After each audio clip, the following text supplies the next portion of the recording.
Hi there, I'm Christine Dunbar from SpeechModification.com, and this is my Smart American Accent Training. Welcome to our Word of the Day series, where I've been taking your requests for words you'd like help to pronounce in American English. Today we're going to look at the words heritage and hereditary. We'll break down the sounds in these words, the syllable stress, and look at how to pronounce them correctly, fluently, and easily in your everyday speech. So first of all, looking at the word heritage, we have first syllable stress in this word. So the hair syllable is long and it has the clear vowel. The ER in heritage says the air diphthong. So you want to make sure you have the length there. And you may find that the air or the R sound in heritage is what's giving you trouble. So practicing building from air, hair, heritage is one good way to do it. Then we have the unstressed syllables are idige, and in the dictionary you'll probably see that as an I sound. I would say you can either say it as I, or also you could use a schwa, heritage, or heritage. I think it's easier in this word to stay in the front I vowel because we have that same I sound here in the tidge syllable, so we tend to match those. Heritage. The most important thing is that I'm very short and lax on that middle syllable, and the vowel itself, there's kind of a continuum. It doesn't matter too much exactly how I say that I or a vowel. Heritage. Then the letter A just has another lax I sound, tidge, heritage. When I'll rewrite that as a D because we make that T as a flap. It's between two vowels and it doesn't start a stressed syllable. So in the middle of words, oftentimes in American English, our letter T's will be more of a flap sound, heritage. So when you rewrite that as a D, it tends to be easier to visualize and pronounce it. Then the GE in this word says the J sound. We often spell that with letter J at the start of words and with GE or DGE at the ends of words. So practicing it slowly, heritage, speed it up, sequence it, heritage, heritage. Then when we look at hereditary, this one has two syllables which are stressed. So the main stress is on the second syllable, red, and it has the clear vowel eh. So again, building from that stressed syllable, red, hereditary might be helpful for you.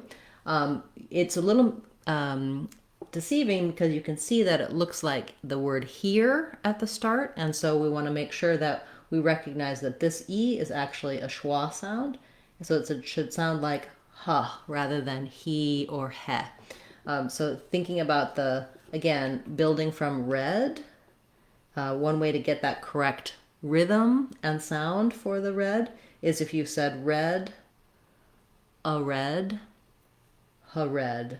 That helps you kind of make this first syllable very short with a lax vowel, and the length and stress goes on red, red.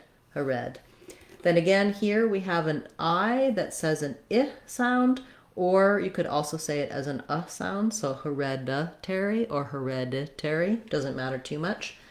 Then my AR in this word does again say the air sound. And we do true T for this T in Terry. It doesn't turn to a flap like this one because there's stress and some length on that syllable. So in heritage, we have a flap because there's no stress on that syllable. In hereditary, we use a true T because there's some stress there. We also use the clear air vowel. So this one you might want to break down with as though it were two words and then put them together because of the two stresses. So again, you can try tear, terry, a terry, hereditary.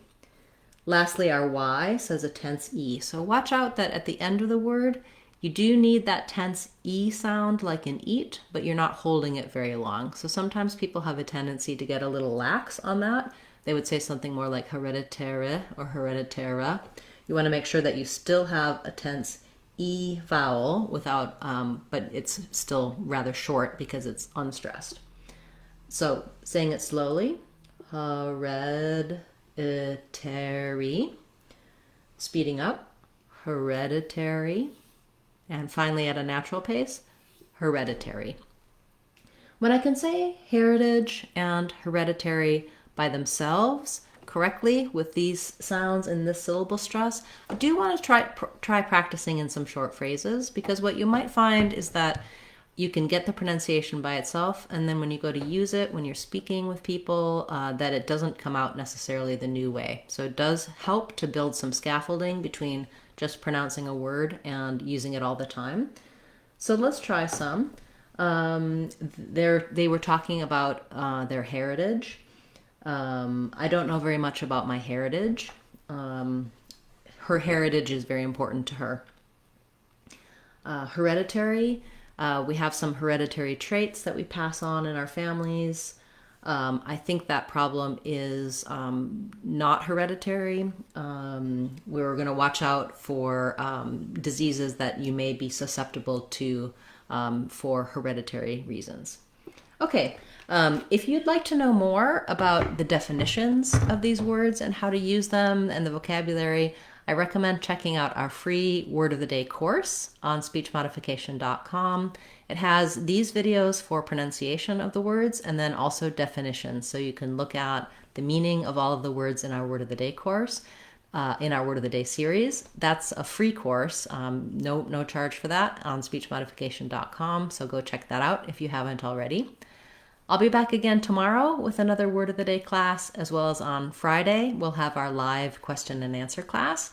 You can attend that on YouTube. You type your questions in the chat and I answer them live. So we talk about pronunciation, intonation, sounds, spelling, American accent, anything to help you improve your overall communication in American English.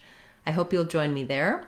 And also, channel members, I hope you'll join me on Sunday for our members only class. That's a class that we offer for those of you who've joined the channel as channel members. I really appreciate your support. Thanks everyone for the great suggestions. And if you have a request or suggestion, feel free to leave it in the comments for this video or any of my videos, and I'll cover it in a future class for you. I'm Christine Dunbar from speechmodification.com. Remember, if you want to sound like a native speaker, you can do it. speechmodification.com. Bye everyone. See you soon.